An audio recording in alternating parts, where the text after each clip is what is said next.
ദൈവത്തിന് വീണ്ടും സ്തോത്രം ചെയ്യുന്നു. ഞാൻ ഈ ദിവസങ്ങളിൽ എല്ലാം ദൈവാത്മാവ് ശക്തമായിട്ട് കൊണ്ടുപോകുന്ന ഭാഗങ്ങളാണ് അനുതാപത്തിന്റെ സങ്കീർത്തന ഭാഗങ്ങൾ. അനുതാപത്തിന്റെ സങ്കീർത്തനം എന്നുള്ള നമുക്കറിയാമല്ലോ, നമ്മുടെ പാഠപുസ്തകത്തിന്റെ അകത്ത് നമ്മളെല്ലാം ഇങ്ങനെ പല പാഠപുസ്തകം ഇങ്ങനെ പലതായിട്ട് നമ്മൾ തിരിച്ചിട്ടാണ് പ്രത്യാശാ ഗീതങ്ങൾ, ശവസംസ്കാര ഗീതങ്ങൾ, കർത്തമേശകളുടെ ഗീതങ്ങൾ എന്നൊക്കെ പറഞ്ഞിട്ട് പല ഭാഗങ്ങളുണ്ട്. അതുപോലെ തന്നെ യഹൂദന്മാർ ഈ സങ്കീർത്തന ഭാഗങ്ങൾ വായിക്കുമ്പോൾ അവർക്കിത് നല്ല ക്ലാസിഫിക്കേഷൻ ഉണ്ട്. അവർ വ്യക്തമായിട്ട് അവർ ഏതെങ്കിലും സങ്കീർത്തനങ്ങൾ വായിക്കില്ല, അവർക്ക് ഓരോ സമയങ്ങളിലേക്ക് വളരെ വ്യക്തമായ സങ്കീർത്തന ഭാഗങ്ങൾ അവർ ആ പാട്ടുകൾ അവർ വ്യക്തമായിട്ട് തന്നെ തീരുമാനിക്കപ്പെട്ടിട്ടുണ്ട്. അതിനകത്ത് ഏറ്റവും പ്രധാനപ്പെട്ട സങ്കീർത്തനങ്ങളാണ് അനുതാപത്തിന്റെ സങ്കീർത്തനങ്ങൾ. നാം ആയിരിക്കുന്ന നമ്മുടെ പട്ടത്ത സഭകളിലെല്ലാം മസമൂറാകൾ, അതായത് അത് വ്യക്തമായി അത് നിരന്തരമായിട്ട് അനുതാപത്തിന്റെ സങ്കീർത്തനങ്ങൾ പലവിധ പ്രാർത്ഥനാ ഭാഗങ്ങളിലായിട്ട് ഉൾപ്പെടുത്തിയിട്ട് നിരന്തരമായിട്ടത് അവർ പാടുകയും ചെയ്യും. പ്രത്യേകിച്ച് നമുക്കറിയാം 51 സങ്കീർത്തനമൊക്കെ നിരന്തരമായിട്ട് എല്ലാ ദിവസത്തെയും സന്ധ്യാപ്രാർത്ഥനയിൽ ഉൾപ്പെട്ടിരിക്കുന്ന സങ്കീർത്തനം. അപ്പൊ അനുതാപത്തിന്റെ സങ്കീർത്തനങ്ങൾ 7 സങ്കീർത്തനങ്ങളാണ് പ്രധാനമായിട്ടും അനുതാപത്തിന്റെ സങ്കീർത്തനങ്ങളായിട്ട് വെച്ചിരിക്കുന്ന. 6-ാം സങ്കീർത്തനം, 32-ാം സങ്കീർത്തനം, 38-ാം സങ്കീർത്തനം, 51-ാം സങ്കീർത്തനം, 102, 130, 143. മനസ്സിലായോ? ഇത്രയും സങ്കീർത്തനങ്ങളാണ് അനുതാപത്തിന്റെ സങ്കീർത്തനങ്ങൾ ആയിട്ട് അവർ തരം തിരിച്ചു വെച്ചിരിക്കുന്നു. വിഭിന്ന സന്ദർഭങ്ങളിൽ അവരിത് നിരന്തരമായിട്ട് ഈ അനുതാപത്തിന്റെ സങ്കീർത്തന ഭാഗങ്ങൾ പാടിയിട്ടാണ് അവരുടെ ആചാരങ്ങളിലേക്ക് കടക്കാറുള്ളത്. കാരണം നിർബന്ധമായിട്ട് വരേണ്ട അനുതാപത്തെ പറ്റി അവർക്ക് നല്ല നിശ്ചയമുണ്ട്. അപ്പോൾ ഇത് നമ്മൾ കേട്ട ഭാഗങ്ങളെല്ലാം, ഇന്നത്തെ സങ്കീർത്തനങ്ങൾ, ഇന്നത്തെ പ്രബോധനങ്ങളെല്ലാം ഈ ഭാഗത്തെ തൊട്ട് തന്നെയാണ് പോയത്. അപ്പൊ കർത്താവ് നമ്മളോട് സഭയോട് എന്തോ വ്യക്തമായിട്ട് സംസാരിക്കുന്നുണ്ട്. കർത്താവ് ശക്തമായിട്ട് നമ്മളോട് സംസാരിക്കുന്ന കാര്യങ്ങളുണ്ട്. പുളിപ്പ് അത്ര വലുതായിരിക്കും നിർബന്ധമില്ല. അത് നമ്മൾ എപ്പോഴും അന്വേഷിക്കുന്നത് ഏതോ വലിയ പുളിപ്പിനെ തപ്പിയിട്ടായിരിക്കും നമ്മൾ പോകുന്നത്. അത്രയും വലിയ പുളിപ്പൊന്നും ആയിരിക്കില്ല. നമ്മൾ ആരും വലിയ പാറയിലൊന്നും തട്ടി വീഴാറില്ല. തട്ടി വീഴുന്നത് മുമ്പിൽ കാണുന്ന ചെറിയ കല്ലും കഷ്ണങ്ങളിലായിരിക്കും സാധാരണ തട്ടി വീഴാറുള്ളത്. മലക്കുന്നുണ്ടോ, ആരോടെങ്കിലും ഒരു പുളിപ്പുണ്ടോ, വല്ല കയ്പുള്ള വേരും നമ്മളിൽ മുളച്ചിട്ടുണ്ടോ? അപ്പോൾ ഈ കാര്യങ്ങൾ ഒന്ന് നമുക്ക് വ്യക്തമായിട്ട് ഒന്ന് പരിശോധിക്കുവാൻ ദൈവാത്മാവ് നമ്മളോട് ആവശ്യപ്പെടുക. കാരണം the spirit of God is leading. ദൈവത്തിന്റെ ആത്മാവ് നമ്മളെ അങ്ങനെ സങ്കീർത്തന ഭാഗത്തിന്റെ അകത്ത് നാം നോക്കുമ്പോൾ തന്ത്രനാഥത്തോടുള്ളൊരു സംഗീതമാണ്. അഷ്ടമരാഗത്തിലാണ്, ദാവീദിന്റെ ഒരു സങ്കീർത്തനമാണ്. യഹോവ എന്റെ കോപത്തിൽ എന്നെ ശിക്ഷിക്കരുത്, ക്രോധത്തിൽ എന്നെ ദണ്ഡിപ്പിക്കരുത്. യഹോവ ഞാൻ തളർന്നിരിക്കുന്നു, എന്നോട് കരുണയുണ്ടാകണമേ. യഹോവയുടെ അസ്ഥികൾ ഭ്രമിച്ചിരിക്കുന്നു, എന്നെ സൗഖ്യമാക്കണമേ. എന്റെ പ്രാണനും അത്യന്തം ഭ്രമിച്ചിരിക്കുന്നു, നീയോ യഹോവ എത്രത്തോളം. യഹോവ തിരിഞ്ഞ് എന്റെ പ്രാണനെ വിടിവിക്കണമേ. നിന്റെ കാരുണ്യ നിമിത്തം എന്നെ രക്ഷിക്കണമേ. മരണത്തിൽ നിന്നെ കുറിച്ച് ഓർമ്മയില്ല, പാതാളത്തിൽ ആർ നിനക്ക് സ്തോത്രം ചെയ്യും. എന്റെ ഞരക്കം കൊണ്ട് ഞാൻ തകർന്നിരിക്കുന്നു, രാത്രി മുഴുവൻ ഇടയ്ക്കിടയ്ക്ക് ഒഴുക്കുന്നു. കണ്ണുനീർ കൊണ്ട് ഞാൻ എന്റെ കട്ടിലിനെ നനയ്ക്കുന്നു, ദുഃഖം കൊണ്ട് എന്റെ കണ്ണ് കുഴിഞ്ഞിരിക്കുന്നു. എന്റെ സകല വരികളും ഹേതുവായി ക്ഷീണിച്ചിരിക്കുന്നു. നീതികേട് പ്രവർത്തിക്കുന്ന ഏവരുമേ എന്നെ വിട്ടുപോകുകയും യഹോവ എന്റെ കരച്ചിലിന്റെ ശബ്ദം കേട്ടിരിക്കുന്നു. അവിടെയാണ് പോയിന്റ് വരുന്നത്. അത് വരെ കരച്ചില, അതുവരേക്കും കരച്ചിലാണ്. എവിടം വരെ? ദൈവം എന്റെ കരച്ചിലിന്റെ ആ ശബ്ദം കർത്താവ് കേട്ടിരിക്കുന്നു. ആ പോയിന്റ് അത് തൊടുന്നതോടെയാണ് പ്രാർത്ഥന അവസാനിക്കുന്നതും സ്തോത്രത്തിലേക്ക് കടക്കുന്നതും. ഒരു പ്രാർത്ഥനയുടെ പ്രത്യേകിച്ച് നാം തന്നെ ദൈവം നമ്മളെ സമർപ്പിക്കുകയും ഒരു ദൈവികമായ ഒരു പ്രശ്നം, അതായത് ഒരു ആത്മീകമായ ഒരു അകലം ദൈവവും നമ്മൾ തമ്മിൽ വന്നിരിക്കുമെന്ന് ബോധ്യം വന്നു കഴിഞ്ഞാൽ, അവിടെ ഒരു പ്രശ്നമുണ്ടെന്ന് നാം തിരിച്ച് അറിഞ്ഞു കഴിഞ്ഞാൽ ഇമ്മീഡിയറ്റ് ആയിട്ട് ഏറ്റവും പെട്ടെന്ന് ചെയ്യേണ്ട കാര്യം അതാണ്. മുട്ടുമേൽ നിന്ന് കരയാൻ തുടങ്ങുക. എവിടം വരേക്ക്? തിരിച്ചാ മുഖം എന്നിലേക്ക് പ്രകാശിപ്പിച്ച് once again the connection restart. വീണ്ടും എനിക്ക് ആ കണക്ഷൻ ദൈവവുമായിട്ട് ലഭിച്ചിരിക്കുന്നു എന്ന് ഉറപ്പ് വരുന്നത് വരെ കരയണം. അതുവരെ കരയുമല്ലാതെ അവിടെ മുഴുവൻ അനുതാപം അല്ലാതെ മറ്റൊന്നും അവിടെ ഇല്ല. എവിടെയോ ഒരു പ്രശ്നം എന്നിൽ സംഭവിച്ചിട്ടുണ്ട്. ദൈവമേ, എനിക്ക് വന്ന പനിയോ തലവേനയോ എനിക്ക് സാമ്പത്തിക നഷ്ടം വന്ന അതൊന്നും ദൈവവും ഞാൻ ഒരു പ്രശ്നമായിട്ട് ഞാൻ കണക്കിലെടുക്കുന്നില്ല. അതൊക്കെ സ്വാഭാവികമായിട്ട് പോലും സംഭവിക്കാവുന്ന സാധാരണ കാര്യങ്ങൾ മാത്രമാണ്. പക്ഷെ ഈ സമയത്തും എനിക്കും ദൈവവും തമ്മിലുള്ള ബന്ധത്തിന് എവിടെയെങ്കിലും ഒരു ഇടിച്ചൽ തട്ടിയിട്ടുണ്ടോ? ദൈവവും ഞാൻ തമ്മിലുള്ള കണക്ഷൻ ഇന്ററപ്റ്റ് ആയിട്ടുണ്ടോ?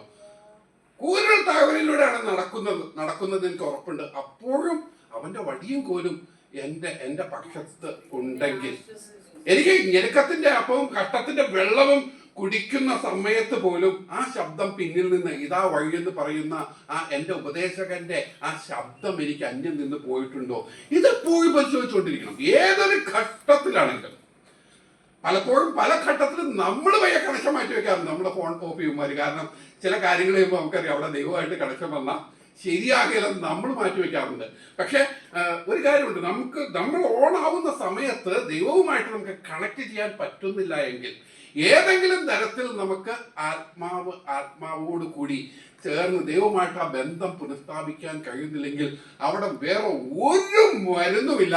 ഒരൊറ്റ മാർഗമുള്ള മുട്ടുമേൽ നിന്നുള്ള കരയാൻ തുടങ്ങിക്കൂടാ. കണ്ണുനീരല്ലാതെ അനുതാപമല്ലാതെ മറ്റ് യാതൊരു വഴിയും അതിൻ്റെ മുൻപിൽ ഇല്ല. ചില ഭാഗങ്ങൾ ഞാൻ ഇതോട് ചേർന്ന് വായിച്ചപ്പോൾ ഞാൻ അക്ഷരാർത്ഥത്തിൽ ഭയന്നുപോയി എന്ന് പറഞ്ഞാൽ ഭയന്നുപോയി. ഏലിയുടെ ഭവനത്തിന്റെ ഒരു പ്രാർത്ഥന 1 ശമൂവേലിന്റെ 3:13-14 വാക്യങ്ങൾ. ശമൂവേൽ ചാപ്റ്റർ 3:13 and 14.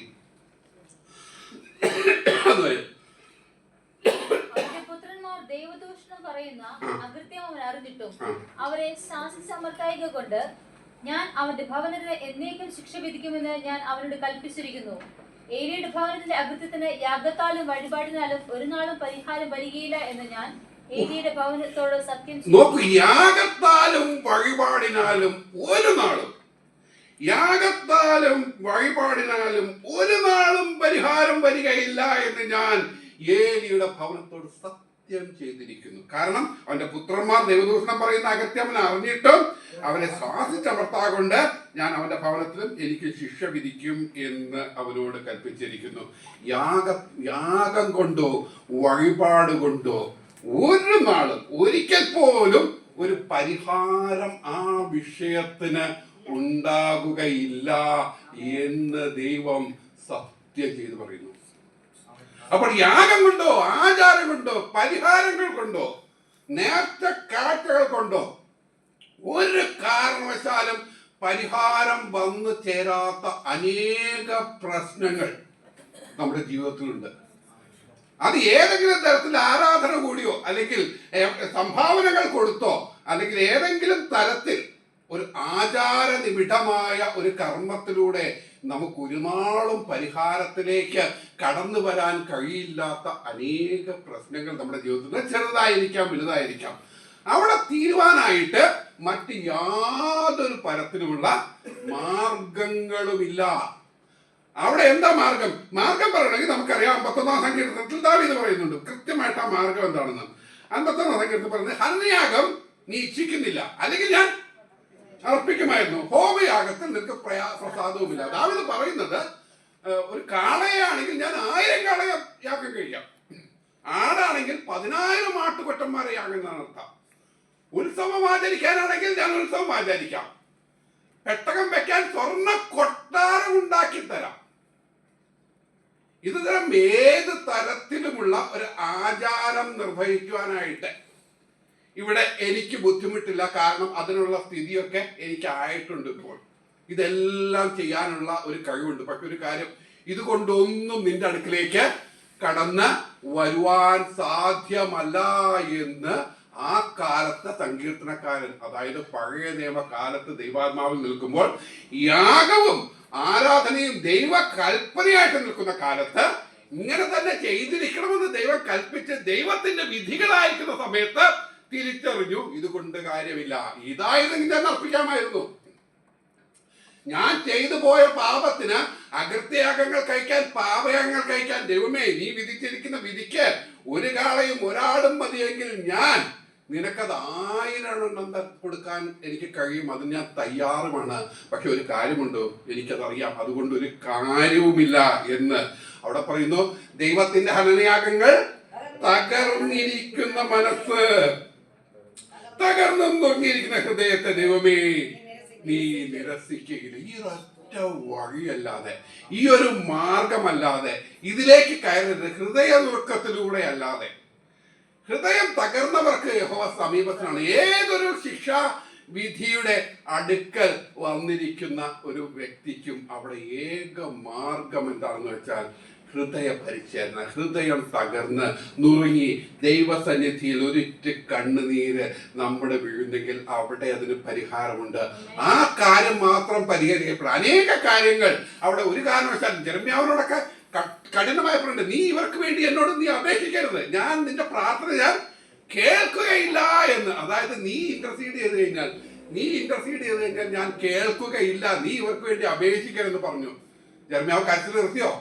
ജെറമ്യാവ് പറഞ്ഞു, എനിക്ക് കരയാൻ വെള്ളം പോരാ, എന്റെ തല മുഴുവൻ കണ്ണീര്, എന്റെ തടാകങ്ങളും എന്റെ കണ്ണുകൾ ഉറവുകളുമായി കൊള്ളാമായിരുന്നു എന്നാണ് പറയുന്നത്. തല എനിക്കുള്ള കണ്ണുനീര് തികയുന്നില്ല ഈ പ്രശ്നങ്ങൾ മുഴുവൻ ദൈവമുമ്പാകെ കരഞ്ഞു തീർക്കാൻ. അവിടെ യാഗം ചെയ്തോ പറഞ്ഞോ പ്രസംഗിച്ചോ തീർക്കുന്ന കാര്യമല്ല പറയുന്നത്, അവർക്ക് വേണ്ടി കരഞ്ഞു തീർക്കാൻ എനിക്കിപ്പോൾ സ്റ്റോക്കുള്ള വെള്ളം തികയുന്നില്ല, എൻ്റെ കണ്ണുനീരുകൾ അതിന് ഉറവുകളായി മാറിയെങ്കിൽ കൊള്ളാമായിരുന്നു എന്ന് പറഞ്ഞ് വീണ്ടും ദൈവസന്നിധിയിൽ മുട്ടിൽ നിന്ന് കരയുന്ന പ്രവാചകൻ അവിടെ കാണാം.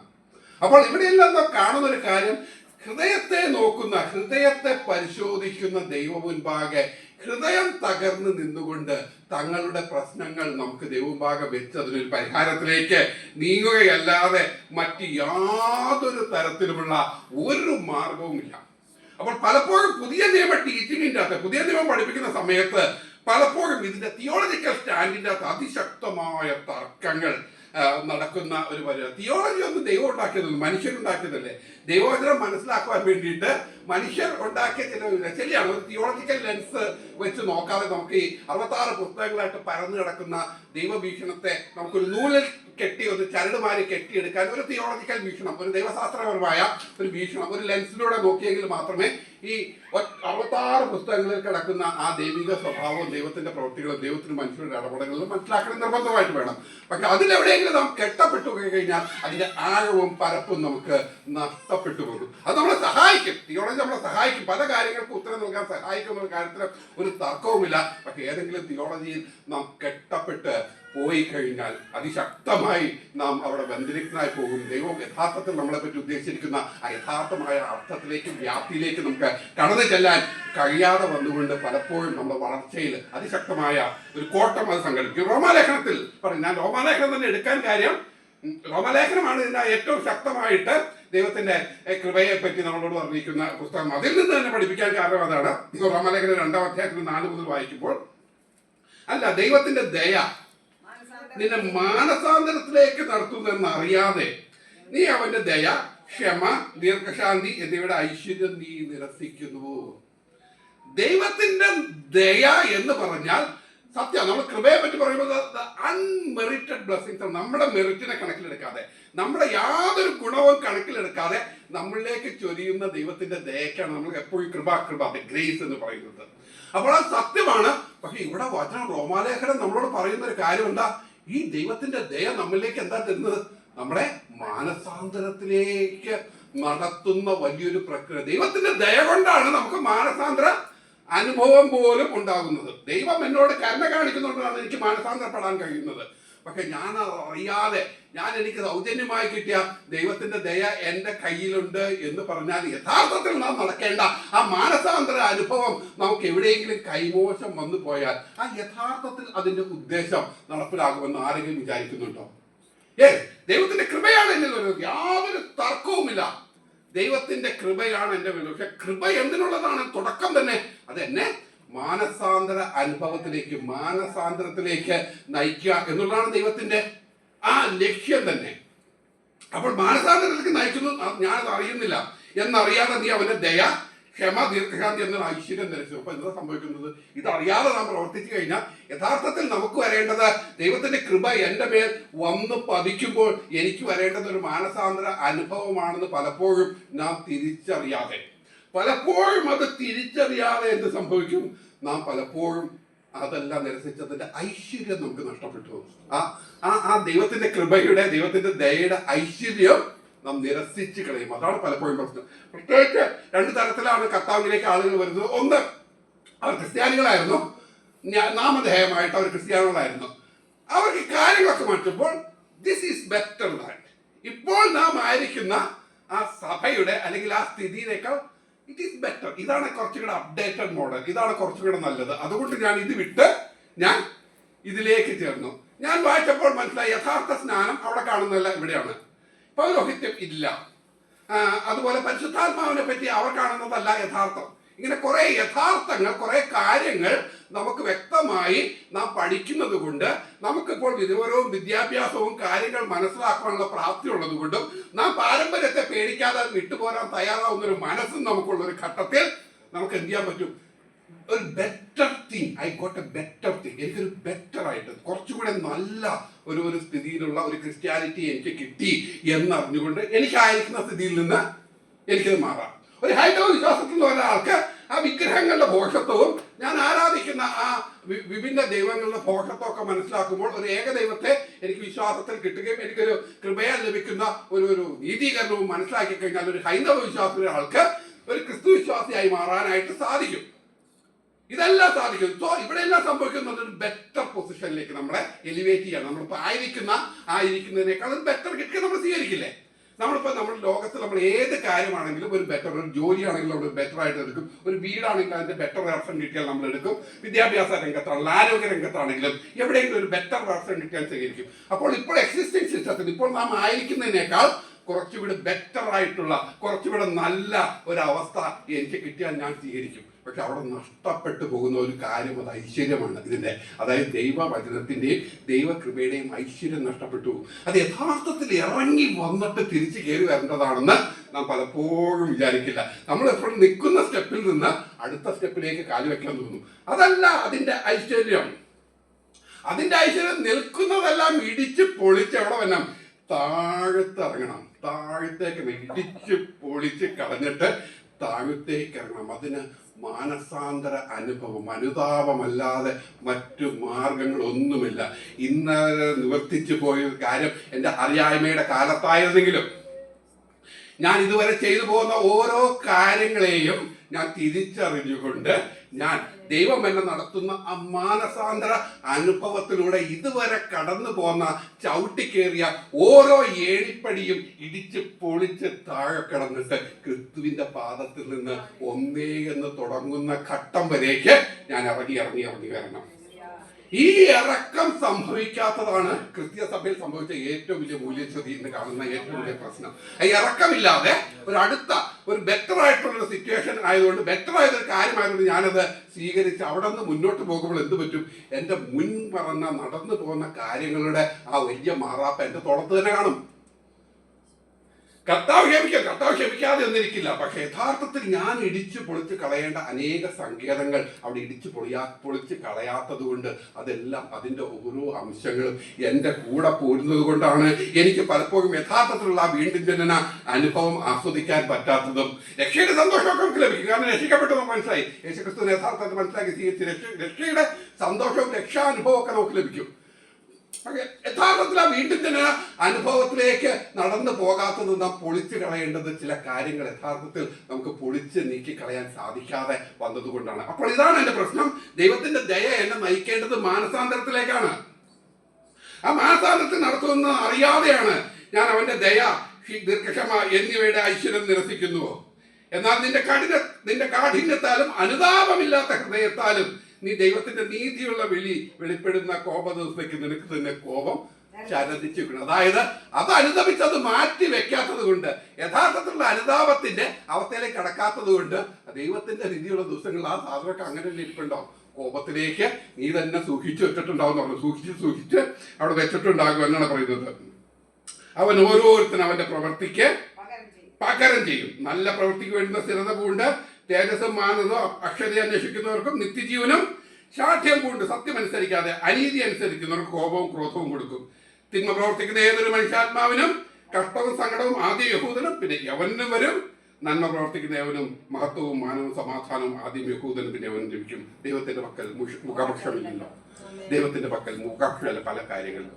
ദൈവം നമുക്ക് തന്നിരിക്കുന്ന ഈ പരിശുദ്ധാത്മാവിന്റെ ശക്തി എന്താണെന്ന് വെച്ചാൽ, അത് അവിടെ ഇരിക്കുന്ന കാര്യങ്ങൾ അൺകണ്ടീഷണലായിട്ട് മാറ്റി കളയാണെന്ന് പറഞ്ഞാൽ ദൈവശാസ്ത്രപരമായിട്ട് അത് ശരിയാണെങ്കിലും അത് 100% ശരിയാണെങ്കിലും പരിശുദ്ധാത്മാവിനെ യഥാർത്ഥത്തിൽ ഉപയോഗിക്കേണ്ട പാപത്തെക്കുറിച്ചും നീതിയെക്കുറിച്ചും ന്യായവിധിയെക്കുറിച്ചും ബോധ്യം വരുത്തുക എന്ന പരിശുദ്ധാത്മാവിന്റെ ഏറ്റവും വലിയ ഒരു ആ വേലക്കായിട്ട് നമ്മൾ ദൈവവും ഭാഗം നാം തുറന്നിട്ട് കൊടുക്കണം. അപ്പോൾ ആ പാപത്തെക്കുറിച്ചും നീതിയെക്കുറിച്ചും ന്യായവിധിയുടെ ബോധ്യങ്ങളാണ് നമ്മുടെ മുൻകഴിഞ്ഞ പാവങ്ങളെ പറ്റി, നാം തുടർന്നു പോകുന്ന കാര്യങ്ങളെ പറ്റിയും നാം മുറുകെ പിടിച്ചിരിക്കുന്ന അനേക കാര്യങ്ങളിൽ നമുക്ക് തൂത്ത് മാറ്റിക്കൊണ്ട് ഒരു ക്ലീൻ പ്ലേറ്റ് ആയിട്ട് ദൈവമുമ്പാകെ നിൽക്കാത്തതെങ്കിൽ ഈ പരിശുദ്ധാത്മാവിന്റെ കൈകളിനായിട്ട് നാം നമ്മളെ തന്നെ വിട്ടുകൊടുക്കണം. ജസ്റ്റിസ് പറഞ്ഞ 100% മനുഷ്യന് സാധ്യമല്ല, നമുക്കിത് കഴുകാൻ സാധ്യമല്ല, നമ്മൾ കഴുകാൻ ഇത് ശരിയാകുകയില്ല. അങ്ങനെ ഒരു നീതിമാനായ ജീവനുള്ള ഒരു മനുഷ്യനുമില്ല. ആ തരത്തിൽ നമുക്ക് കഴിയണം. പക്ഷെ ദൈവമുമ്പാകെ നാം ഓരോ വിഷയത്തിലും നാം തന്നെ നമ്മളെ സമർപ്പിച്ച് ഏൽപ്പിച്ച് ആ കഴുകൽ പ്രാപിക്കണം. ആ കഴുകൽ പ്രാപിക്കാതെ മുന്നോട്ട് പോയി കഴിഞ്ഞാൽ പലപ്പോഴും എന്ത് സംഭവിക്കും? ആ ഐശ്വര്യം നമുക്ക് അതിൽ നഷ്ടപ്പെടും. 50-ാം സങ്കീർത്തനത്തിൽ തന്നെ ആ കാര്യങ്ങൾ വീണ്ടും അത് പറയുന്ന ഭാഗങ്ങൾ പറയുന്നുണ്ട്. കർത്താവ് ദാവീദ് തീർത്തും മനസ്സിലാക്കുന്ന കാര്യമാണ് 6-ാം വാക്യത്തിൽ, അന്തർഭാഗത്തിലെ സത്യമല്ലോ നീ ഇച്ഛിക്കുന്നത്, അന്തരംഗത്തിലെ ജ്ഞാനം കൊണ്ട് നീ ഗ്രഹിക്കണം. അതായത് പുറമേ ഞാൻ ചെയ്ത കാര്യങ്ങളൊന്നും, ഞാൻ ഇതുവരെ പുറമേ ചെയ്ത കാര്യങ്ങളൊന്നും നീ നോക്കുന്നില്ല. നീ നോക്കുന്നത് എന്തായിരുന്നു നിന്റെ ഹൃദയത്തിൽ. ആ സമയത്ത് നിന്റെ ഹൃദയത്തിൽ യഥാർത്ഥത്തിൽ എന്താണ് സംഭവിച്ചിരിക്കുന്നത്? കഴിഞ്ഞത് കഴിഞ്ഞു, ഇനി മുതൽ ഞാൻ നന്നായിക്കൊള്ളാം എന്നാണോ നിന്റെ ആറ്റിറ്റ്യൂഡ്? അതോ കഴിഞ്ഞ കാര്യങ്ങളെ പറ്റി ഓർത്ത് യഥാർത്ഥത്തിൽ ഉള്ളിൻ്റെ ഉള്ളിൽ ഒരു സങ്കടം, ഒരു ബുദ്ധിമുട്ട്, കർത്താവേ നിന്നെ അറിയാതെ കാലങ്ങളിൽ ഞാൻ നടന്നു പോയ കാലങ്ങൾ, ഇനിയുള്ള കാലങ്ങൾ അതിൻ്റെ ഒരു കൂട്ടിച്ചേരൽ ഉണ്ടാകാതെ വട്ടം അതിന് എന്നിൽ നിന്നൊന്ന് മാറ്റി തരണമേ എന്ന് കർത്താവിനോട് പറഞ്ഞു. അതെൻ്റെ കൂടെ ഇനിയുള്ള ജീവിതത്തിൽ, എൻ്റെ വിശ്വാസ ജീവിതത്തിൽ ഇനി ഒരിക്കലും എൻ്റെ കൂടെ അത് ക്യാരി ഫോർവേഡായിട്ട് അതൊരു ഏച്ചുകെട്ടലായിട്ട് എൻ്റെ കൂടെ വരാതെ വണ്ണം കർത്താവ് നീ ഒന്ന് തൂത്ത് മാറ്റി കളഞ്ഞ് എന്നെ ഒന്ന് ബോധ്യപ്പെടുത്തുവാനായിട്ട് അതിനൊരൊറ്റ മരുന്നുള്ളൂ, കണ്ണുനീര് മാത്രമാണ്. വേറെ യാതൊരു മരുന്നോടെ സംഭവിക്കില്ല. ഞാൻ നിർമ്മലനാകേണ്ടതിന് ഈസോപ്പ് കൊണ്ട് എന്നെ ശുദ്ധീകരിക്കണമേ, ഞാൻ ഹിമത്തേക്കാൾ വെളുക്കേണ്ടത് എന്നെ കഴുകണമേ. ഈസോപ്പ് എന്താണെന്ന് വളരെ വ്യക്തമായിട്ട് ആർക്കറിയാം? ദാവീദിനറിയാം. ഇത് എന്തിനാണ് ഉപയോഗിക്കുന്നത് അറിയാം. അതായത് ഒരു പക്ഷിയുടെ, അതായത് ചെറിയൊരു യാഗം പറയുമ്പോൾ പക്ഷിയുടെ ചോര ജലത്തിൽ കലക്കിയിട്ട് ഈസോപ്പ് തണ്ടിൽ ചുട്ടിയിട്ട് ആ ഈസോപ്പ് കൊണ്ട് തളിച്ച്, അങ്ങനെയാണ് ദേവാലയത്തിന്റെ ആചാരപരമായ ശുദ്ധീകരണം. ആ ശുദ്ധീകരണം ഏറ്റെടുക്കാനായിട്ട് ദാവീദിന് വല്ല പ്രശ്നമുണ്ടോ? എല്ലാ പുരോഹിതന്മാരും വന്ന് ആ നാട്ടിലുള്ള മൊത്തം ഈസോപ്പ് കൊണ്ട് കിട്ടാവുന്ന കിളിയൊക്കെ കൊന്ന് അതിന്റെ മുഴുവൻ ചോര എടുത്ത് ദാവീദിന് വേണ്ടി കുളിപ്പിച്ച് കഴുകിയെടുക്കാൻ പറ്റുമെന്ന് ആർക്കറിയാം? ദാവീദിനറിയാം. പക്ഷെ ദാവീദിനത് ഒരു കാര്യമില്ല.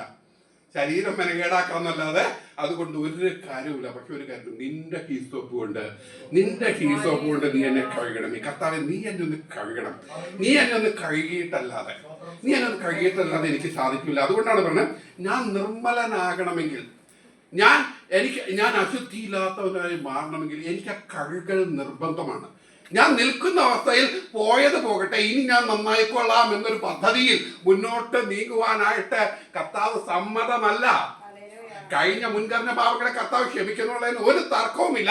അപ്പോൾ തന്നെ നാം തീർത്തും പ്രാപിക്കേണ്ട ഒരു കഴുകലുണ്ട്. യഥാർത്ഥത്തിൽ നമുക്കത് ബോധ്യമാകും വിധം, അതിന്റെ ഐശ്വര്യം നമ്മുടെ ജീവിതത്തിലേക്ക് കടന്നു വന്നു നമുക്ക് ബോധ്യമാകും വിധം ആ കഴുകൽ നമുക്ക് ലഭിച്ചിരിക്കേണ്ടത് ആവശ്യമാണ് ദൈവത്തിൽ നിന്നുകൊണ്ട്. അതുകൊണ്ടാണ് അവർ പ്രാർത്ഥിക്കുന്നത്, നിന്റെ ഹീസോപ്പ് കൊണ്ട് നീ എന്നെ ശുദ്ധീകരിക്കണമേ, ഞാൻ ഹിമത്തേക്കാൾ വെളുക്കേണ്ട എന്നെ കഴുകണമേ. അടുത്ത വാക്യം നോക്ക്, നിർമ്മലമായൊരു ഹൃദയം എന്നിൽ സൃഷ്ടിച്ച് സ്ഥിരമായൊരു ആത്മാവിനെ എന്നിൽ പുതുതാക്കണം. ഞാൻ എൻ്റെ ജീവിതത്തിൽ എൻ്റെ ഈ വചനമെല്ലാം മനസ്സിലാക്കാൻ തുടങ്ങിയ ആദ്യ കാലം മുതൽ ഈ ഒരു പ്രാർത്ഥന ഒന്ന് പ്രാർത്ഥിക്കുവാനായിട്ട് ഞാൻ ശ്രമിച്ചിട്ട് ഇന്ന് വരെ നടന്നില്ല. എല്ലാ ദിവസവും പറയുന്നുണ്ടാവും, അത് ഇന്ന് വരെ പ്രാർത്ഥനയായിട്ട് കയറിയിട്ടില്ല. കാരണം അത്ര സിമ്പിൾ അല്ല അത് നമ്മൾ ഉദ്ദേശിക്കുമ്പോൾ അത്ര സിമ്പിൾ അല്ല. ഞാൻ പണ്ട് പറയാം, ഡൽഹിയിലൊക്കെ പ്രയർ സെന്റേഴ്സ് സ്വന്തമായിട്ട് 2 പ്രയർ സെന്ററുള്ള എനിക്ക് ഇതേവരെ ഈ ഒരു വാക്ക് പ്രാർത്ഥിച്ച് കയറാൻ പറ്റിയിട്ടില്ല. പറ്റുന്നത് നമ്മൾ പറയാൻ എളുപ്പമാണ്, പക്ഷെ അതിനു വേണ്ടി സമർപ്പിക്കുക എന്ന് പറഞ്ഞാൽ ഒരു നിർമ്മല ഹൃദയത്തോടെ ജീവിക്കുവാൻ ഞാൻ സമർപ്പിക്കുമ്പോൾ ഞാൻ എന്തെല്ലാം ഇടിച്ചു പൊളിച്ച് കളയണമെന്നുള്ള കാര്യത്തെ പറ്റി എനിക്ക് ബോധ്യമുള്ളതുകൊണ്ട് ഇതേവരെ അതിന്റെ ആത്മാവിന്റെ അർത്ഥത്തിൽ ആ ഒരു പ്രാർത്ഥന പറയുകയൊക്കെ ചെയ്യാൻ എളുപ്പമാണ്. അതിന് ഞാൻ കൊടുക്കേണ്ട വിലയെ പറ്റി എനിക്ക് അറിയാവുന്നതുകൊണ്ട്, ഞാൻ എന്നെ സജ്ജനായിട്ടില്ലാത്തതുകൊണ്ട് ഇതേവരെ പ്രാർത്ഥിക്കേണ്ട തലത്തിൽ അത് പ്രാർത്ഥിക്കാൻ പറ്റില്ല. അവിടെ കൃത്യമായിട്ട് പറയണം, ഞാൻ നിർമ്മലമായൊരു ഹൃദയം എന്നിൽ സൃഷ്ടിച്ച സ്ഥിരമായൊരു ആത്മാവിനെ എന്നിൽ പുതുതാക്കണമേ, നിന്റെ സന്നിധിയിൽ നിന്നെ തള്ളിക്കളയരുതേ, നിന്റെ പരിശുദ്ധാത്മാവിനെ എന്നിൽ നിന്ന് എടുക്കുകയും ഈ ഒരു കഴുകൽ, ഈ ഒരു കഴുകൽ പ്രാപിക്കണം. ഇത് തന്നെയാണ് നിക്കോദിമോസിനോടും കർത്താവ് പറഞ്ഞു, നീ ഇസ്രായേലിന്റെ ഉപദേഷ്ടാവായിട്ട് നിനക്കിതൊന്നും മനസ്സിലായിട്ടില്ല എന്ന് ചോദിച്ചത്. പുതുതാകണം നിക്കോദിമോസെ, നന്നായിട്ട് കാര്യമില്ല. ഇനിയിപ്പോ ഉള്ള ഇതേവരെയുള്ള ജീവിതമൊക്കെ നന്നായിരുന്നു, ഇനി കുറച്ചുകൂടെ നല്ലതാക്കാന്ന് വിചാരിച്ചാൽ നന്നായിട്ട് കാര്യമില്ല. കർത്താവ് നമ്മളെ വിളിച്ചിരിക്കുന്നത് not for the character modification, സ്വഭാവ രൂപീകരണത്തിനല്ല വിളിച്ചിരിക്കുന്നത്, പുതുതാക്കാനാണ്. Making a new, fresh. നന്നാക്കാനല്ല, പുതുതാക്കാൻ. അതൊന്നും മനസ്സിലാക്കുക Christian should understand the base same thing. നമ്മളെ പുതുതാക്കണം, നന്നാക്കാനല്ല. അത്രയുള്ള കാര്യം. കള്ളുകൂടി മാറാൻ കോലഞ്ചേരി ആശുപത്രി പോയാലും മതി. ഇത് കർത്താവ് എന്തിനാ? അതല്ല കാര്യം. അല്ല, പുതിയതാവണം. അപ്പോൾ അത് വ്യക്തമായിട്ട് കഴിയണം. ഇത് മനസ്സിലാക്കി എസെക്കിയേലിന്റെ, അതായത് എസെക്കിയേൽ പ്രവാചകന്റെ പുസ്തകത്തിൽ 36-25 വായിക്കുമ്പോൾ, ഞാൻ നിങ്ങളുടെ മേൽ നിർമ്മല ജലം തളിക്കും, നിങ്ങൾ നിർമ്മലരായി തീരും. ഞാൻ നിങ്ങളുടെ സകല മലിനതയും സകല വിഗ്രഹങ്ങളെയും നീക്കി നിങ്ങളെ നിർമ്മലീകരിക്കും. ഞാൻ നിങ്ങൾക്ക് പുതിയൊരു ഹൃദയം തരും, പുതിയൊരു ആത്മാവിനെ ഞാൻ നിങ്ങളുടെ ഉള്ളിലാക്കും. കല്ലായുള്ള ഹൃദയം ഞാൻ നിങ്ങളുടെ ജഡത്തിൽ നീക്കി മാംസമായ ഹൃദയം നിങ്ങൾക്ക് തരും. ഞാൻ എൻ്റെ ആത്മാവിനെ നിന്റെ ഉള്ളിലാക്കി നിങ്ങളെ എൻ്റെ ചട്ടങ്ങളിൽ നടക്കുമാറാക്കും. ഞാൻ എൻ്റെ വിധികളെ അനുഷ്ഠിക്കും, പ്രമാണിച്ച് അനുഷ്ഠിക്കും. അപ്പോൾ നിങ്ങൾ നിങ്ങളുടെ ദുർമാർഗങ്ങളെയും നന്നല്ലാത്ത പ്രവൃത്തികളെയും ഓർത്ത് നിങ്ങളുടെ അകൃത്യങ്ങൾ നിമിത്തം മേച്ചകൾ നിമിത്തം നിങ്ങൾക്ക് നിങ്ങളോട് തന്നെ വെറുപ്പ് തോന്നും. ഇല്ലേ? എവിടെ പോയി അത്? നമുക്ക് നമ്മളോട് തന്നെയുള്ള വെറുപ്പ് എവിടെ പോയി? ഇതുവരെ ചെയ്ത് കൂട്ടിയ കാര്യങ്ങൾ, ഓരോ കാര്യങ്ങൾ ഓർത്ത് എന്തൊരു വെറുപ്പ്. ഓർക്കുമ്പോൾ ലജ്ജ വരുന്ന കാര്യങ്ങൾ, ഹൃദയത്തിൽ ചിന്തിച്ച കൂട്ടുകാര്യങ്ങൾ, അറിയാതെ ചെയ്തു പോയ കാര്യങ്ങൾ, ഒരുപക്ഷെ മറ്റു മനുഷ്യരറിയാത്ത അനേക കാര്യങ്ങൾ, ഇതെല്ലാം എൻ്റെ പിതാവ്, എൻ്റെ ദൈവം കണ്ട കാര്യങ്ങളാണല്ലോ കർത്താവ്. എന്നെ അറിയുന്നവരാരും അറിയാത്ത പാപമായിരിക്കും, പക്ഷെ ഇതെല്ലാം അറിയുന്നൊരു കർത്താവ് ഇതെല്ലാം കണ്ടെന്ന് തോന്നിയപ്പോൾ, ഇതുവരെ ചെയ്തു പോയ കാര്യങ്ങൾ ഓർക്കുമ്പോൾ നമുക്ക് നമ്മളോട് തന്നെ തോന്നുന്നൊരു വെറുപ്പ്. ആ വെറുപ്പ് എന്ത്? ആ ഒരു വെറുപ്പാണ് തകർച്ച. പലപ്പോഴും ആ മാനസാന്തര അനുഭവം ലഭിക്കാതെ രക്ഷിക്കപ്പെട്ട് സഭയിൽ കയറിയ അനേക വ്യക്തികൾക്ക് അവരുടെ ഇടയിൽ ഇന്നും ക്യാരി ഫോർവേഡ് ചെയ്തു പോകുന്ന അനേക ആ പഴയകാല ഗുണങ്ങളാണ് ഇന്നും അവരെ യഥാർത്ഥ വീണ്ടും ജനന അനുഭവത്തിലേക്ക് നടക്കുവാൻ ഇതേവരെ പ്രാപ്തനാക്കാത്തത്. നിങ്ങളുടെ നിമിത്തമല്ല ഞാൻ ചെയ്യുന്നതെന്ന് 32 വാക്യത്തിൽ പറയുന്നു. നിങ്ങളുടെ നിമിത്തമല്ല ഞാൻ ചെയ്യുന്നതെന്ന് നിങ്ങൾക്ക് ബോധ്യമാകട്ടെ എന്ന് യഹോവയുടെ കർത്താവ് അരുളിച്ചെയ്യുന്നു. ഇതൊന്നും നിങ്ങളുടെ നിമിത്തമല്ല, നിങ്ങളുടെ ഇസ്രായേൽ ഗേമയെ നിങ്ങളുടെ നടന്നു നിമിത്തം ലജ്ജിച്ച് ആക്കണമേ. ഇവിടെ 1-ാം വാക്യത്തിൽ 25 പറയുന്ന ഒരു കാര്യമുണ്ട്. നിർമ്മല ജലം തളിക്കും, നിങ്ങൾ നിർമ്മലരായി തീരും. ഞാൻ നിങ്ങളുടെ സകല മലിനതയും സകല വിഗ്രഹങ്ങളെയും നീക്കി നിർവഹിക്കുമോ. നമുക്ക് ബാധകമല്ല, നമുക്ക് വിഗ്രഹമില്ലല്ലോ, ഇല്ലേ? നമുക്ക് വിഗ്രഹമില്ലാത്തതുകൊണ്ട് നമുക്ക് മാറ്റേണ്ട വിഗ്രഹങ്ങൾ ഒന്നുമില്ല എന്നാണ് നമ്മുടെ വിചാരം. ഒന്ന് പരതി നോക്കണ ഹൃദയത്തിൻ്റെ ഉള്ളിലേക്ക്. എത്ര വിഗ്രഹങ്ങളെയും ചുവന്നുകൊണ്ടാണ് നാം നടക്കുന്നത് എന്ന് നോക്കും. വചനത്തിൽ നീതിമാൻ എന്ന് നമുക്കെല്ലാം പറയുന്ന ദൈവം പോലും സർട്ടിഫൈ ചെയ്ത ആളായിരുന്നു യോബ്. യോബ് നീതിമാനാണ് ആര് നോക്കുമ്പോൾ. പക്ഷെ ദാവീദ് പറഞ്ഞു നീതിമാൻ എന്ന് പറഞ്ഞ ഒരാള് ശ്വാസമുള്ള ഒരുത്തനും അങ്ങനെ ഒരു ആള് ഇല്ലാന്ന്. പക്ഷെ യോബ് വിചാരിച്ചിരുന്നു, യോബിനും തോന്നി യോബ് ഒരു നീതിമാനാണെന്ന്. യോബിന്റെ പുസ്തകം 32:1 ഇങ്ങനെ വായിക്കുന്നത്, അങ്ങനെ യോബിന് തനിക്ക് തന്നെ നീതിമാനായി തോന്നിയത് കൊണ്ട് ഈ 3 മനുഷ്യന്മാർ അവരോട് വാദിക്കുന്നു. യോബിന് തന്നെ തോന്നി എന്താ? ഞാൻ നീതിമാനാണെന്ന് തനിക്ക് തന്നെ തോന്നിയത് കൊണ്ട് ബാക്കിയുള്ള സംസാരിക്കുന്നത് നിർത്തി. അതാണ് പറയുന്നത്. പക്ഷെ ഒന്ന് നോക്ക്, 42 അധ്യായത്തെ യോബ് പറയുന്നത്, ഞാൻ നിന്നെ കുറിച്ചൊരു കേൾവി മാത്രമേ കേട്ടിരുന്നുള്ളൂ, ഇപ്പോൾ എന്റെ കണ്ണാൽ ഞാൻ നിന്നെ കാണുന്നു. ആകയാൽ എന്നെ തന്നെ വെറുത്ത്. ദൈവമായിട്ട് അനേക സംസർഗം, അനേക സംഭാഷണം കഴിഞ്ഞപ്പോൾ യോബ് പറയും, ഞാൻ എന്നെ തന്നെ വെറുക്കുന്നു. ഇതുവരെ ഞാൻ പറയുന്നത് എന്റെ നീതി പ്രവൃത്തികളെല്ലാം കറ പിറണ്ട തുണികളായിരുന്നു എന്ന് എനിക്ക് മനസ്സിലായി. ഏത് ദൈവം സർട്ടിഫിക്കറ്റ് കൊടുത്ത നീതിമാന്റെ കാര്യം പറയുന്നത്. നിഷ്കള നേരിടുന്നവരും ദോഷം വിട്ട് മകന്നവരെന്ന് ദൈവം പറഞ്ഞ ഒരു വ്യക്തി പറയണം, ഞാൻ എന്നെ തന്നെ വെറുക്കുന്നു എന്ന്. ഞാൻ എന്നെ തന്നെ വെറുക്കുന്നു എന്ന് പറയുന്ന ആ ഘട്ടത്തിലേക്ക് കടന്ന് കയറണമെങ്കിൽ ആ ദൈവത്തിന്റെ വിശുദ്ധിയെ തിരിച്ചറിഞ്ഞ്, ദൈവം ആഗ്രഹിക്കുന്ന നീതി എന്താണെന്ന് തിരിച്ചറിഞ്ഞ്, അതിൽ ഞാൻ എന്നെ തന്നെ പരിശോധിക്കുമ്പോൾ അതിൻ്റെ ഒരറ്റത്ത് പോലും എൻ്റെ സ്വയപ്രയത്നത്താൽ എനിക്ക് എത്തപ്പെടാൻ കഴിയില്ല എന്ന് തിരിച്ചറിയുമ്പോൾ വരുന്നൊരു വെറുപ്പുണ്ട് നമ്മളോട് തന്നെ. കർത്താവ്, ഈ ജഡത്തിന്റെ ഉള്ളിൽ ഒരു നന്മയും വസിക്കുന്നില്ലെന്നോ തിരിച്ചറിവ്. പിന്നെ ഏക ആശ്രയം എന്താ? കരച്ചില്. ഈ പ്രശ്നത്തിന് എന്താ പരിഹാരം? കരച്ചില്. അവിടെ യാഗമില്ല, പ്രാർത്ഥനയില്ല, അവിടെ 100 കൺവെൻഷന് പോയിട്ട് കാര്യമില്ല, എല്ലാ ദിവസവും സഭാകോ യോഗം നടത്തിയിട്ട് കാര്യമില്ല. എല്ലാം നല്ല കാര്യം തന്നെയാണ്. ഇതെല്ലാം നടത്തണമെങ്കിൽ അതിനു മുമ്പ് സംഭവിക്കേണ്ട ഒരു കാര്യമുണ്ട്. അത് എനിക്ക് തന്നെ സംഭവിക്കേണ്ട ഒരു സമ്പൂർണമായ ഒരു പൊളിച്ചെഴുത്താണ്. ഒരു തകർത്ത് പൊളിച്ച് എഴുതേണ്ട ഒരവസ്ഥ എൻ്റെ ജീവിതത്തിൽ ഉണ്ടായില്ലെങ്കിൽ അത് ഒരിക്കലും പറ്റില്ല. അങ്ങനെ എൻ്റെ ഉള്ളിലുള്ള വിഗ്രഹങ്ങൾ, ഞാൻ നീതിമാനായിരുന്നായിരുന്നു യോബിന്റെ വിഗ്രഹമെങ്കിൽ അനേക തരത്തിലുള്ള വിഗ്രഹമുണ്ട്. അബ്രഹാമിനോട് പറയാണ്, അബ്രഹാമിനോട് ദൈവം പറയും, ഉൽപ്പത്തി പുസ്തകം 22:1 പറയാണ്. അതിനുശേഷം ദൈവം അബ്രഹാമിനെ പരീക്ഷിച്ചെന്നാൽ, അബ്രഹാമെ എന്ന് വിളിച്ച് ഞാൻ ഇതാന്ന് പറഞ്ഞു. അവൻ, നിന്റെ മകനെ നീ സ്നേഹിക്കുന്ന നിന്റെ ഏകജാതനായ ഇസ്ഹാക്കിനെ തന്നെ കൂട്ടിക്കൊണ്ട് മോരിയ ദേശത്ത് പോയി ഞാൻ നിന്നോട് കൽപ്പിക്കുന്ന മലയിൽ അവനെ ഹോമയാഗം കഴിക്കുക. അത് ആലോചിച്ച് നോക്ക്. അബ്രഹാമിന്റെ ഏറ്റവും വലിയ വിഗ്രഹമായി മാറിയിട്ടുണ്ടാവും അന്നത്തേക്ക് ഇസ്ഹാക്ക് എന്ന് പറയുന്നത്. തന്റെ സ്നേഹവും തന്റെ പ്രതീക്ഷയും താൻ ഈ നാളുകൾ മുഴുവൻ കാത്തിരുന്നതും എല്ലാമായിട്ട് തന്റെ ഹൃദയത്തിന്റെ ഉള്ളിൽ ഏക വിഗ്രഹമായി മാറി ഇസ്ഹാക്ക്. അവിടെ ദൈവം പറഞ്ഞു അത് ഒട്ടച്ചു കളഞ്ഞു. പുതിയ നിയമം അതുകൊണ്ട് വ്യക്തമായി പറയുന്നു, വിശ്വാസത്താൽ അബ്രഹാം ഇസ്ഹാക്കിനെ യാഗം കഴിച്ചു. ഹൃദയം കൊണ്ട് ആ വിഗ്രഹം ഒട്ടഞ്ഞു മാറി. അങ്ങനെ നമ്മൾ തന്നെ പരിശോധിച്ചാൽ നമ്മുടെ ഹൃദയത്തിൽ കടന്നുകൂടിയിരിക്കുന്ന, നാം നിർദോഷമെന്ന് വിചാരിക്കുന്ന, ഇതൊക്കെ മനുഷ്യ സഹജമല്ലേ എന്ന് വിചാരിക്കുന്ന എത്ര വിഗ്രഹങ്ങളായിരിക്കും നമ്മുടെ ഹൃദയത്തിൽ നിന്ന് നമുക്ക് എടുത്ത് മാറ്റാൻ പറ്റുന്നത്. ദൈവസന്നിധിയിൽ സമർപ്പിച്ച് ഓരോന്നായിട്ട് കണ്ടുപിടിച്ച് പകർത്തി അവിടെ നിന്ന് കളയണം, തകർത്ത് കളയണം വിഗ്രഹങ്ങളെ.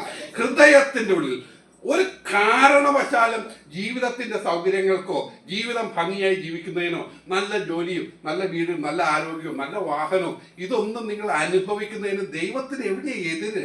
ഇതെല്ലാം ദൈവം തന്നതല്ലേ. പക്ഷെ അതിലേതാ നിങ്ങളുടെ വിഗ്രഹമായി മാറിയെന്ന് പരിശോധിച്ച് നോക്കുന്നേ. അത് കള. നിങ്ങളുടെ വലത് കണ്ണും കിടത്ത് വരുത്തെങ്കിൽ അത് പറിച്ചുകള, അത് പറിച്ചുകള. എവിടെയാ നിങ്ങളുടെ ഇടർച്ച? അത് പറിച്ചുകള. ആ വിഗ്രഹത്തെ ഒട്ടച്ചുകള.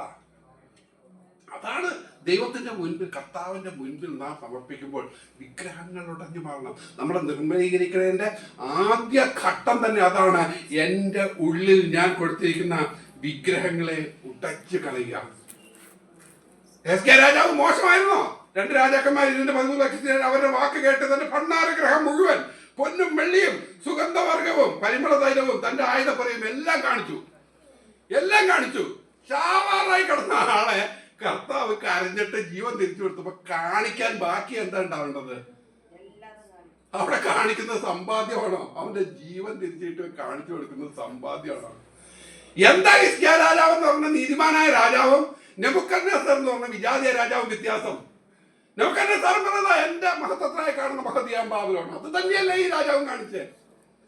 വിഗ്രഹങ്ങൾ ഉണ്ടാകരുത് ഒരു സ്ഥലത്തും, ഒരു വിഗ്രഹം ഉണ്ടാവരുത്. വിഗ്രഹങ്ങൾ ഇരുന്നാൽ ദൈവത്തിന് ഇരിക്കാൻ സിംഹാസനം ബാക്കി ഉണ്ടാവില്ല. വിഗ്രഹങ്ങൾക്കും ദൈവാത്മാവിനും ഒരുമിച്ച് വസിക്കാൻ സാധ്യമല്ല. ഹൃദയത്തെ പരിശോധിച്ച് ദൈവമുമ്പാകെ ഏൽപ്പിച്ച്, ഹൃദയങ്ങളെ പരിശോധിച്ചവരെ ഏൽപ്പിച്ച് അവിടെ നിന്നുകൊണ്ട് ഈ വിഗ്രഹങ്ങൾ തകർത്തെറിയാനായിട്ട് ദൈവസന്നിധിയിലേക്ക് താണ് വീണിറങ്ങണം. വിശ്വാസികൾക്ക് ഏറ്റവും വലിയ പ്രശ്നം, വിശ്വാസികളെക്കാൾ പ്രശ്നം മുഴുവൻ ഈ ശുശ്രൂഷകരായ ആൾക്കാർക്കാണ്. അവർക്കൊക്കെ വരുന്ന വിഗ്രഹങ്ങൾ എന്ന് പറയുമ്പോൾ ഈ ലോകത്ത് കാണുന്ന മറ്റു വിഗ്രഹമൊന്നുമല്ല, അവരുടെ ഉള്ളിൽ വന്ന് കയറുന്ന ചില ഗർവുകളൊക്കെ ഉണ്ട്. അതൊന്നും അവർ പോലും വിചാരിച്ചാൽ പൊട്ടച്ച് കളയാൻ പറ്റില്ല. ദൈവം വിചാരിച്ചാലും പലപ്പോഴും പറ്റാത്ത വിധത്തിൽ പലരും ചില സിംഹാസനങ്ങൾ അവരവർക്ക് തന്നെ പണിത് അവിടെ കയറ്റി വെച്ചിട്ടുണ്ട്. പൊളിച്ചു കളയുന്നത്. ഡെവിൽ കേസ് എന്ന് പറഞ്ഞാൽ ഒരു ദേവദാസൻ 8 വർഷം മിനിസ്റ്റർ നിർത്തിവെച്ചത്. 8 വർഷം റേഡിയോ പ്രഭാഷകൻ ഇങ്ങനെ ലോകം മുഴുവൻ കേട്ടുകൊണ്ടിരിക്കുന്ന പുള്ളിക്ക് മനസ്സിലായി പുള്ളിയെ തകർക്കുന്നത്. 8 വർഷം പുള്ളി മിണ്ടാതെ മാറി നിന്നു അതിൻ്റെ അകത്തുനിന്ന്. ഞാൻ 8 വർഷം കഴിഞ്ഞാൽ ദൈവം പിന്നെ അടുത്ത വാക്ക് പറയാൻ സമ്മതിച്ചത്.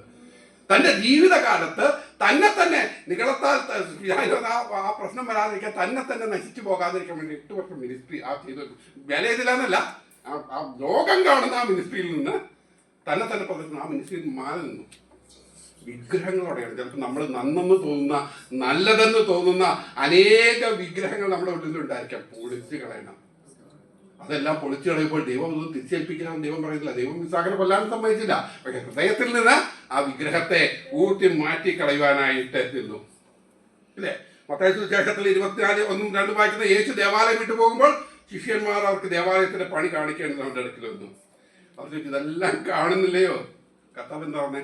ഇടിഞ്ഞു പോകാതെ കല്ലിവിടെ ശേഷിക്കുന്നില്ല. സത്യമായി പറയുന്നത് ശിഷ്യന്മാർ പകച്ചുപോയി അത് കേട്ടപ്പോൾ. കാരണം യെശയ്യായുടെ ഏറ്റവും വലിയ അടയാളവും അവിടുത്തെ ഏറ്റവും വലിയ അഹങ്കാരവുമായ ദേവാലയത്തെ കല്ല് കാണില്ല, അത് ഇടിച്ച് പൊളിച്ചളയുന്നു പറഞ്ഞു. ശിഷ്യന്മാരത് കേട്ട് പകച്ചുപോയി. അപ്പോൾ ഒന്ന് ആലോചിച്ചത്, എവിടെയാ വിഗ്രഹം വെച്ചേക്കുന്നത്? എന്തിനാ വിഗ്രഹം വെച്ചേക്കുന്നത്? പൊന്തക്കോസ്തായതോ? യാക്കോക്കാരെ നോക്കിയിട്ട് പൊന്തക്കോസ്താണെന്ന് അഹങ്കാരം വെച്ചുകൊണ്ട് പറഞ്ഞു. എന്ത് പൊന്തക്കോസ്ത്? Sorry, Pentecost. ഓർത്തോ, ഇതൊന്നും തികയില്ല. ഇതിനൊന്നും പൂർണ്ണതയില്ല. പൂർണ്ണത വരണമെങ്കിൽ പരിശോധിച്ച് മലിനതകൾ നീക്കി, വിഗ്രഹങ്ങളെ ഉറച്ച് കരഞ്ഞ് കഴുകി തകർത്ത് നീക്കി പുതിയ ജീവനത്തിന്റെ പുതുജീവന്റെ സ്വഭാവങ്ങൾ പ്രകടമാക്കാൻ നാം തുടങ്ങുമ്പോൾ, നാം ആ തരത്തിൽ മുന്നോട്ട് പോകുമ്പോൾ അല്ലാതെ ദിവസത്തിൽ നിൽക്കാൻ പറ്റില്ല. അപ്പോൾ അതിന് വേണ്ടിയിട്ട് ദൈവമുമ്പാകെ സമർപ്പിച്ച്, ദൈവമുമ്പാകെ താഴ്ത്തി, ദൈവമുമ്പാകെ കരഞ്ഞ് അനുതാപത്തിന്റെ, ഞാൻ പറഞ്ഞ കുറേ ദിവസങ്ങളായിട്ട് ഈ ഏകദേശം മത്തായി സഹോദരന്റെ വീട്ടില് ആ പ്രാർത്ഥന മുതൽ ഇത് കയറി വരിക. അപ്പോൾ ഞാൻ അപ്പോഴാണ് ശ്രദ്ധിക്കുന്നത്, ശരിയാണല്ലോ, അനുതാപത്തിന്റെ സങ്കീർത്തനത്തിലേക്കാണ് കൊണ്ടുപോകുന്നത്. അത് നേരെ കൊണ്ടുവന്നു. ഇന്ന് വായിച്ച സങ്കീർത്തനങ്ങൾ, സിസ്റ്റർ പ്രസംഗിച്ച ആ ഭാഗങ്ങൾ, ഈ ഭാഗങ്ങളിലെല്ലാം അനുതാപത്തിന്റെ പ്രാർത്ഥന, ദൈവമായിട്ടുള്ള ബന്ധം എവിടെയാണ് നഷ്ടപ്പെട്ട് പോകുന്നത് എന്നുള്ള ഭാഗത്ത് മുപ്പാസംഗീർത്തത്തിൽ ഒരു ഭാഗം കൂടെ വായിച്ച് നമുക്ക് നിർത്താം. മുപ്പാസംഗീർത്തത്തിൽ വായിച്ചപ്പോൾ അതാണ് പറയുന്നത്, ഞാൻ ഒരു നാളും കുരുങ്ങി പോകില്ല, അത് സുഖകാലത്ത് ഞാൻ പറഞ്ഞു. എനിക്കൊരു കുഴപ്പമില്ല എന്ന് പറഞ്ഞ് ഇങ്ങനെ നിൽക്കുകയായിരുന്നു. പർവ്വതത്തെ ഉറച്ചു നിൽക്കുവാറാക്കി ഞാനിങ്ങനെ സ്റ്റഡി ആയിട്ട് നിൽക്കുകയാണ്. പക്ഷെ എന്ത് സംഭവിച്ചു? കുറച്ച് കഴിഞ്ഞപ്പോൾ ദൈവത്തിന്റെ മുഖം കാണുന്നില്ല. നീ നിന്റെ മുഖത്തെ മറച്ചു, ഞാൻ ഭ്രമിച്ചു പോയി. പെട്ടെന്ന് നോക്കുമ്പോഴാണ് കാണുന്നത് മറ്റെല്ലാം ശരിയാണ്, സുഖകാലമാണ്, ഇങ്ങനെ പർവ്വതത്തിൽ ഉറച്ചു നിൽക്കുകയാണ്. പക്ഷെ പിന്നെ തിരിഞ്ഞു നോക്കിയപ്പോൾ കാണുന്നത് ദൈവത്തിന്റെ മുഖം കാണുന്നില്ല. ദൈവത്തിന്റെ മുഖം മറഞ്ഞിരിക്കുന്നു. ഞാൻ ഭ്രമിച്ചു പോയി. യഹോവേ, ഞാൻ നിന്നോട് നിലവിളിച്ചു, ഞാൻ നിന്നോട് യാചിച്ചു. ചോദിക്കുന്ന ചോദ്യമാണ്, ഞാൻ കുഴിയിലിറങ്ങിപ്പോയാൽ രക്തപ്പെട്ട് എന്ത് ലാഭമുള്ളൂ? ധൂളി നിന്നെ സ്തുതിക്കുമോ? അത് നിന്റെ സത്യത്തെ പ്രസ്താവിച്ചു. കഴിഞ്ഞ ദിവസം മാരണ വീട്ടിൽ പോയപ്പോൾ ഞാൻ ഈ ഭാഗത്ത് നിന്നാണ് ഒരു കാര്യം പ്രസ്താവിച്ചത്. യഹോവയെ കേൾക്കണമേ, കരുണയുണ്ടാകണമേ, യഹോവ എന്റെ രക്ഷകനായിരിക്കണമേ. അപ്പോൾ ആ പ്രാർത്ഥനയുടെ ഉത്തരമാണ്, നീ എന്റെ വിലാപത്തെ നൃത്തമാക്കി തീർത്ത് എന്റെ രട്ട് നീ അഴിച്ച് എന്നെ സന്തോഷമൊളിപ്പിച്ചു. ഞാൻ മൗനമായിരിക്കാൻ നിങ്ങൾക്ക് സ്തുതി പറയും. അപ്പൊ സ്തുതി സ്റ്റാർട്ട് ചെയ്യുന്നത് അവിടെ നിന്നാണ്. ഈ വിലാപത്തെ അഴിച്ച് ഈ രട്ടെല്ലാം മാറ്റി ദൈവത്തിന്റെ മുഖം കണ്ടു തുടങ്ങുമ്പോൾ ആണ് സ്തുതി തുടങ്ങേണ്ടത്. ദൈവത്തിന്റെ മുഖം മറന്നിരിക്കുമ്പോഴല്ല. അപ്പോൾ ദൈവം മറന്നിരിക്കുമ്പോൾ ആരെ സ്തുതിക്കാനാ? പക്ഷെ ദൈവത്തിന്റെ മുഖം നമ്മുടെ മുമ്പിൽ പ്രകാശിക്കുമ്പോൾ അവന്റെ മുഖത്തേജസ് കണ്ടിട്ടാണ് സ്തുതിക്കാൻ പറ്റുള്ളൂ. ദൈവത്തിന്റെ മുഖം കണ്ടാലേ സ്തുതിക്കാൻ പറ്റൂ. എവിടെയെങ്കിലും മുഖം മറഞ്ഞിരിക്കുകയാണെങ്കിൽ അവിടെ കരച്ചിലാണ് അവിടുത്തെ മരുന്ന്. അവിടെ സ്തുതിയല്ല, അവിടെ കരച്ചിലാണ്. കരഞ്ഞ് ആ വിലാപത്തെ മാറ്റി ആ വിലാപത്തെ നൃത്തമാക്കുന്ന അവസരത്തിൽ അവന്റെ മുഖം നമുക്ക് കാണിച്ചു തരുന്ന സമയത്താണ് നമ്മുടെ സ്തുതി പോലും തുടങ്ങേണ്ടത്. മക്കളെ, തിരിച്ചറിഞ്ഞ് പ്രവർത്തിക്കാൻ നമുക്ക് വലിയൊരു അവസരമാണ് ലഭിച്ചിട്ടിരിക്കുന്നത്. ഈ കാര്യങ്ങളെല്ലാം ഇതിൻ്റെതായ അർത്ഥത്തിൽ നമുക്ക് ദൈവാത്മാവ് പറഞ്ഞു തരുന്നുണ്ടല്ലോ. അപ്പോൾ നമ്മളോട് ദൈവാത്മാവ് വ്യക്തമായിട്ട് സംസാരിക്കുകയാണ്. വീണ്ടും ധ്യാനിച്ചു നോക്കുമ്പോൾ ഇതിൽ കൂടുതൽ നമുക്ക് കിട്ടേണ്ടതെന്ന് നമുക്ക് ഓരോരുത്തർക്കും അത് ധ്യാനിക്കാനും മനസ്സിലാക്കാനും ജ്ഞാനവും വിവേകവും എല്ലാം കർത്താവ് നമുക്ക് നൽകിയിട്ടുണ്ട്. കൂടുതൽ ധ്യാനിച്ച് കൂടുതൽ ഈ വിഷയത്തിൽ നിന്നുണ്ട് ഒന്നുമായിട്ട് പറക്കി കളയാനായിട്ട് നമുക്ക് സാധിക്കും. അത് സാധിക്കും. ഒരു വിശ്വാസിക്കാൻ നോക്കുമ്പോൾ അത്രയധികം പടികളൊന്നും കയറാനുണ്ടാവില്ല. ബാക്കി എവിടെയോ സ്റ്റക്കായിട്ട് നിൽക്കുന്നതായിരിക്കും. അതൊന്ന് പൊളിച്ചു കളഞ്ഞാൽ മലവെള്ളപ്പാച്ചിൽ പോലെ കൃപയും അനുഗ്രഹവും നമ്മുടെ ജീവിതത്തിൽ ഒഴുകി വരും. അങ്ങനെ ഒരു ഒഴുക്ക് നമ്മുടെ ജീവിതത്തിൽ ഉണ്ടാകട്ടെ. വചനങ്ങളാൽ ദൈവം നമുക്ക് അനുഗ്രഹിക്കട്ടെ. സ്തോത്രം.